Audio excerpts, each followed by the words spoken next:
Good evening students मैं doctor उपासना शर्मा आप सभी का अपने यूट्यूब चैनल म्यूजिक विद उपासना शर्मा पर बहुत बहुत स्वागत करती हूँ। स्टूडेंट्स, आप जानते ही हैं कि इस चैनल पर संगीत विषय की सभी प्रतियोगिता परीक्षाओं की तैयारी बिल्कुल फ्री ऑफ कॉस्ट कराई जा रही है। तो जल्दी से आइए और हमारे चैनल को सब्सक्राइब करिए, जिसमें आपको मिलता है लाइव क्लासेस, रिकॉर्डेड क्लासेस और फ्री टेस्ट।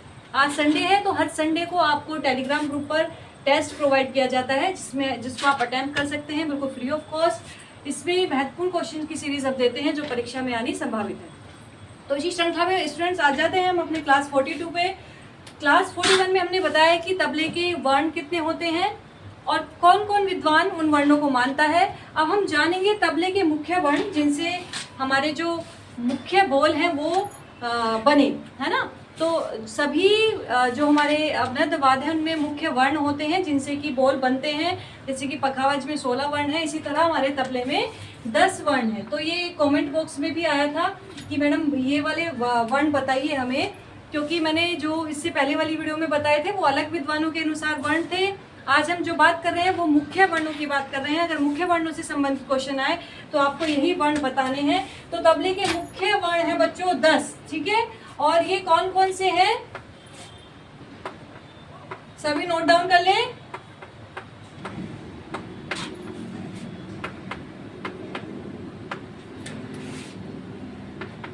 ठीक है, ध ग द त र क ट न घ ड। ठीक है, अलग अलग विद्वानों ने अलग अलग वर्ण बताए हैं, लेकिन संख्या में 10 ही हैं। लेकिन अलग अलग विद्वानों ने जो माने हैं वो वर्ण अलग अलग माने हैं। किसी ने बोल के अनुसार वर्णों को माना है, तो किसी ने इस तरह से जो हमारे वर्ण हैं वो एक एक स्वर को, एक एक बोल को माना है। ठीक है, तो इन्हीं से ही हमारे मुख्य बोलों की उत्पत्ति होती है। जैसे कि मैंने पहली वीडियो में बताया है आपको कि दाहिने हाथ के बोल कौन से हैं, बाएं हाथ के बोल कौन से हैं, दोनों हाथों के द्वारा तबले पर जो बोल बजाए जाते हैं वो कौन से होते हैं। ये क्वेश्चन अधिकतर बनते हैं, तो इस तरह से इसको याद कर लीजिए। इस तरह से आपको याद नहीं होगा कि ध ग द तर, तो इस तरह से एक इसका प्रोनाउंसिएशन ऐसे बना लीजिए, धग दतर कटन घड़, धग दतर कटन घड़। मैंने तो इसको इस तरह से किसी भी जो चीज आपको याद नहीं हो रही हो उसको आप ट्रिक के अनुसार याद कर लीजिए। इस तरह से याद करना बड़ा मुश्किल हो जाता है कि ध ग द तर कटन घड़, तो आप उसको एक प्रोनाउंसिएशन इसका बना लीजिए, एक शब्द बना लीजिए कि धग दतर कटन घड़। इस तरह से आपको याद रहेगा, आगे तक याद रहेगा आपको। तो बच्चों, तबले के ये मुख्य वर्ण हैं, इन्हीं से ही अलग अलग बोलों की तबले पर जो बोल बजाए जाते हैं, जैसे कि धा धिन धिन तिन, इन्हीं से ही उत्पत्ति हुई है। तो मुख्य वर्ण कौन से हैं? 10, इन्हीं को ही आपको याद करना है। और इससे पहली वीडियो में जो बताया है वो अलग विद्वानों के अनुसार है, वो अलग विद्वान मानते हैं, लेकिन मुख्य वर्ण जो होते हैं तबले के वो यही माने जाएंगे। ठीक है बच्चों, समझ में आ गया। एक दूसरा कमेंट आया था कि मैम जो ये तबले में जो घर होते हैं, तबले के जो घर होते हैं वो क्या कहलाता है? तबले के घर की डेफिनेशन क्या बनेगी, ये घर क्या होते हैं? तो इनको भी आज हम इस वीडियो में बताने वाले हैं। जल्दी से सभी वीडियो को लाइक कर दीजिए। भाई, वीडियो को लाइक करना बहुत बहुत जरूरी है, लाइक कर दीजिए, क्योंकि कोई पेमेंट तो हम आपसे ले नहीं रहे हैं। यही हमारी गुरु दक्षिणा है कि आप हमारे चैनल को ज़्यादा से ज़्यादा शेयर करिए, उन बच्चों तक पहुँचाइए जो म्यूज़िक सब्जेक्ट की तैयारी कर रहे हैं। और हमारे चैनल को शेयर करिए, लाइक करिए, सब्सक्राइब करवाइए, यही बस आपसे रिक्वेस्ट है। तो हम बात कर रहे हैं तबले के मुख्य वर्ण के बारे में। तबले के मुख्य वर्ण आपको पता चल गया। अब बात करते हैं हम तबले के घर। तो तबले के घर से संबंधित ये घर कहाँ पर आता है? तो बच्चों, घर क्या होता है, जो नोट में लिख लीजिए, जो तबले की पुड़ी होती है, तबले की पुड़ी, मैंने सारे भाग आपको बताए हैं। तबले के सारे अंगों का वर्णन बिल्कुल फुल एक्सप्लेनेशन के साथ इससे पिछली वीडियो में करा दिया है। सितार का भी हम पूरा पार्ट करा चुके हैं, किस विद्वान के द्वारा कौन से नंबर का तार कहाँ पर मिलाया गया है, सब आपको बताया गया है। आप उसको याद कर लीजिए। बिल्कुल एग्जाम ओरिएंटेड चीज़ें हैं। टीसीटी आपका आने वाला है, एल्टी ग्रेड आप भर चुके हैं, EMRS है, एग्जाम अब काफ़ी आने वाले हैं, तो सभी में ये आपको हेल्पफुल होगा। चाहे आप नेट दे रहे हैं, असिस्टेंट प्रोफेसर दे रहे हैं, BPSC 4.0 दे रहे हैं, एस्टेट दे रहे हैं, जितने भी एग्ज़ाम आप दे रहे हैं बच्चों, सभी में आपको ये ज़रूरी होंगे ये सारे टॉपिक। तो कोई पर्टिकुलर एक टॉपिक, किसी एक प्रतियोगिता परीक्षा की हम इस चैनल से आपको तैयारी नहीं करा रहे हैं, बल्कि संगीत विषय की प्रॉपर तैयारी करा रहे हैं। हमारा उद्देश्य है कि आप संगीत विषय को ज़्यादा से ज़्यादा समझें। कोई हम यूपी टीजीटी या इस तरह से टॉपिक वाइज कोई नई चीज़ें करा रहे हैं। ये जो भी टॉपिक हम कराए हैं अब तक 42 क्लासेस, हम 42 क्लास है ये आज हमारी रिकॉर्डेड क्लासेस, जिसमें हम 42 क्लास 41 क्लास इससे पहले करा चुके हैं और 41 टॉपिक हमारे क्लियर हो चुके हैं, जिसमें बहुत महत्वपूर्ण टॉपिक हमने आपको कराए हैं। तो आप उन टॉपिक्स पे जाइए, देखिए उनको। हम प्लेलिस्ट बना चुके हैं, प्लेलिस्ट का जो लिंक है वो अधिक से अधिक संख्या में शेयर करिए, ठीक है बच्चों। तो बहुत इंपॉर्टेंट ये क्लासेस है, रिकॉर्डेड क्लासेस हम ये आपको उपलब्ध करा रहे हैं। इसके साथ साथ लाइव क्लासेस भी कराते हैं। तो जो नए बच्चे हैं वो चैनल को सब्सक्राइब कर लीजिए। लाइव क्लासेस हमारी डेली हो रही है, जिसमें हम इम्पोर्टेंट क्वेश्चन सीरीज आपको करा रहे हैं। तो वह भी अब आपके एग्ज़ाम में बहुत ज़रूरी है, इम्पोर्टेंट क्वेश्चंस को अटैम्प्ट करना। कई बार हम टॉपिक पढ़ लेते हैं, लेकिन क्या होता है जब उसमें से टॉपिक में से क्वेश्चन बनता है तो हम उसको समझ नहीं पाते हैं। तो यही चीज़ों को समझाने के लिए हम लाइव क्लासेस ले रहे हैं, जिसमें आपकी इम्पोर्टेंट क्लासेस करा रहे हैं, ठीक है बच्चों। चलिए, तो हम बात कर रहे थे तबले के घर के बारे में। तो तबले की जो पुड़ी होती है, पुड़ी आप जानते हैं, जो चमड़े की ऊपर जो हमारी एक तरह से कह सकते हैं चमड़े की ऊपर जो एक चमड़े की पुड़ी मान लीजिए कि चमड़े की ऊपर जो बोर्ड एक तरह से लगाई जाती है, उसको हम पुड़ी बोलते हैं, ठीक है। तो तबले की जो पुड़ी है उसका जब हम विभाजन करते हैं, तबले की पुड़ी का विभाजन करते हैं, कब करते हैं इसका विभाजन? तबले को मिलाते समय, ठीक है। तो तबले की पुड़ी का 16 भागों में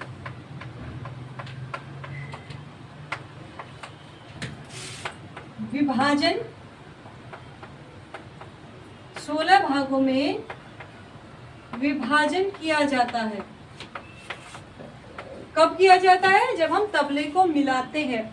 मैंने आपको सारा उसमें वीडियो में बताया है कि तबले को किस स्वर में मिलाते हैं। अगर किसी राग में पंचम स्वर वर्जित होता है तो उसे मध्यम स्वर में मिलाते हैं। तो जब उसको मिलाते हैं तो किस तरह से मिलाते हैं भाई? इंस्ट्रूमेंट को तो हम क्या करते हैं कि तार का होता है तो अलग अलग तार को अलग स्वर में मिला लेते हैं, लेकिन तबले में तो ऐसी कोई बात है ही नहीं। तो तबले को जब मिलाते हैं तो कैसे मिलाते हैं? तो हम उसकी पुड़ी का 16 भागों में विभाजन कर लेते हैं। मोस्ट इंपोर्टेंट चीज़ है, कई बार ये भी पूछ लिया जाएगा कि तबले को मिलाते समय तबले की पुड़ी का कितनी भागों में विभाजन करते हैं? तो उनका 16 भागों में विभाजन कर लेते हैं। तो इन्हीं भागों को घर कहा जाता है, ठीक है। घर की डेफिनेशन समझ आ गई? इन्हीं भागों को बच्चों घर कहा जाता है। आपको सभी क्लियर हो रहा है? वीडियो क्लियर दिख रही है या नहीं दिख रही है? ठीक है बच्चों, इन्हीं भागों को घर कहा जाता है। तो कई बार क्वेश्चन पूछा भी जाता है कि घर कितने होते हैं, तबले में घर कितने होते हैं? तो तबले में घर की जिस तरह से 16 भाग है तो 16 ही आपके घर कहलाएंगे, ठीक है। तो तबले की पुड़ी का जब हम तबले को मिलाते हैं, तबले की पुड़ी का 16 भागों में विभाजन कर लेते हैं और इन्हीं को ही हम क्या कहते हैं? घर कहते हैं। तो इसका एक मिलाने का क्रम भी है कि इसको किस प्रकार से मिलाते हैं, वो भी आप ध्यान कर लीजिए। नोट में लिख लीजिए। सर्वप्रथम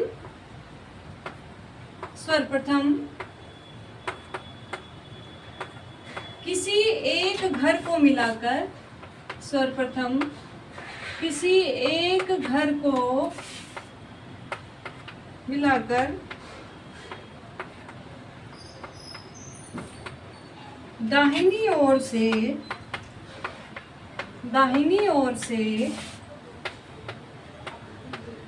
उससे अगले घर को मिलाते हैं, ठीक है। सर्वप्रथम किसी एक घर को मिलाकर हमने किसी भी अपनी ये पूरी मान लीजिए, इसको हमने 16 भागों में इस तरह से विभाजित कर लिया है। और तो उनको हम क्या करते हैं? दाहिनी ओर से सबसे पहले एक घर को मिलाते हैं, यानी कि राइट साइड वाला किसी एक घर को हम मिलाएंगे और फिर उसके अगले घर को मिलाते हैं। एक विधि यह है मिलाने की। एक दूसरी विधि क्या है कि पहले एक घर को मिलाने के बाद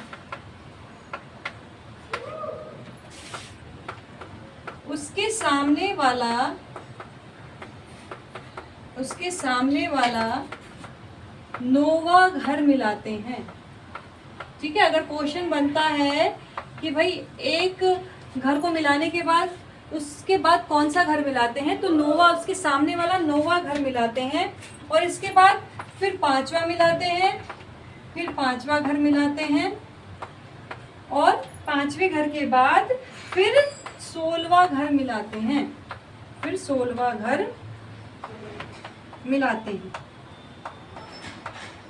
ठीक है, और इसमें ये नहीं है कि अगर ये पूरी है, इसको हमने 16 भागों में विभाजित कर लिया, 16 भागों में अगर हम इसको विभाजित कर लिया, तो हम जिसको सबसे पहला जिस भाग को मिलाएंगे उसको ही हम पहला घर समझेंगे। इसमें ये नहीं है कि पहला घर हमारा यहीं से होगा, ये यहीं से होगा, यहीं से होगा। जहाँ भी वादक अगर तबला मिला रहा है, जिस घर को सबसे पहले मिलाएगा, जिस घर को हम सबसे पहले मिलाएगा उसको ही पहला घर समझिए। फिर पहला घर मिलाने के बाद उसके सामने वाला नौवा घर मिलाइए, यहाँ से गिन लीजिए, नौवा घर मिलाइए, और फिर पांचवा घर मिलाइए, उसके बाद 16वां घर। इस तरह से ये भी चीज़ प्रयोग की जाती है। या फिर आमने सामने वाले घर हम मिलाते चले जाते हैं। अगर ये वाला हमने मिलाया है तो फिर इसके बाद ये वाला, फिर दाहिने से मिलाते जाते हैं, ये वाला मिलाया है तो ये वाला, इस तरह से सामने सामने वाले घरों को हम मिला लेते हैं। ठीक है बच्चों, तो घर समझ में आ गए आपको। तबले की जो पुड़ी होती है उसका जब हम उसकी गोलाई का जो विभाजन करते हैं तबले को मिलाने के लिए 16 भागों में करते हैं, और इन्हीं 16 भागों को घर कहा जाता है। तो घर कितने हो गए? 16 हो गए। ठीक है, एक चीज, मुख्य चीज ये है कि हम तबले को जब मिलाते हैं तो मुख्यतः गट्टों से ठोक पीट कर मिलाते हैं। ठीक है, लेकिन अगर हमारा स्वर अगर कम उतरा चढ़ा हुआ है तो हम गजरे पर आघात कर कर ही उसको मिला सकते हैं। फिर हमें गट्टे को ऊपर नहीं करना है। तो जब गजरे को हम ऊपर से ठोकते हैं, ऊपर गजरा लगा हुआ होता है इस पे पुड़ी पे, तो यहीं से ही हम क्या करते हैं, उसको जो थोड़ा बहुत स्वर की अगर हमारी ये रहती है ऊपर नीचे होता है, तो हम फिर गट्टों का प्रयोग नहीं करते हैं उसको चढ़ाने उतारने में। तो उसको हम क्या करते हैं, यही गजरे पर ही आघात करते हैं। गजरे को अगर हम नीचे को ठोकेंगे, ऊपर से ठोकेंगे, यानी कि ऊपर से ठोकेंगे तो तबले का स्वर क्या होगा, चढ़ जाएगा। ठीक है, और नीचे से अगर हम उसे हथौड़ी से ऊपर को करेंगे तो वो हमारा उतर जाएगा स्वर। ठीक है, जिस प्रकार से हम तानपुरे में भी करते हैं ना, सितार में भी करते हैं, जो मनका होता है, जब थोड़ा बहुत स्वर की डिफरेंस होता है तो मनके से ही उसको हम मिला लेते हैं। हम खुंटियों का प्रयोग नहीं करते हैं। खुंटियों का प्रयोग तब करते हैं जब ज़्यादा स्वर उतरा चढ़ा हुआ हो। इसी तरह हम तबले में भी स्वर को मिलाने के लिए तो गट्टों का प्रयोग करते हैं, लेकिन अगर स्वर में बहुत कम अंतर आ रहा है तो हम किससे कर लेते हैं, ठीक गजरे से ही, गजरे को ही ठोक पीट कर उससे उसको ठीक कर लेते हैं। ठीक है बच्चों, तो तबले का आपको समझ में आ गया, तबले के 10 वर्ण आपको समझ में आ गए। ये बहुत अच्छी बात है कि तबले के जो 10 वर्ण है, आपको कुछ विद्वानों ने तबलों के जो 10 वर्ण बताए हैं वो बताए हैं धा दिन टिट तिन ना क धी त की कत विचार, तबले के 10 वर्ण ले सुधार। तो कुछ जो पहली वाली वीडियो मैंने आपको बताया है, तो कुछ विद्वानों ने तबले के वर्ण वो माने हैं, लेकिन तबले के जो मुख्य वर्णों की बात हो रही है बच्चों, वो वही है धग दतर कटन गढ़। इस तरह से आप याद कर लीजिए तो बहुत इजी वल आपको याद हो जाएगा। ठीक है, तो स्टूडेंट्स कल फिर मिलते हैं लाइव क्लास में। लाइव क्लास हमारी 7 से 8 के बीच में होगी, तो जरूर आइएगा लाइव क्लास लेने के लिए, जिसमें हम इंपॉर्टेंट क्वेश्चन सीरीज करा रहे हैं। Okay, bye bye.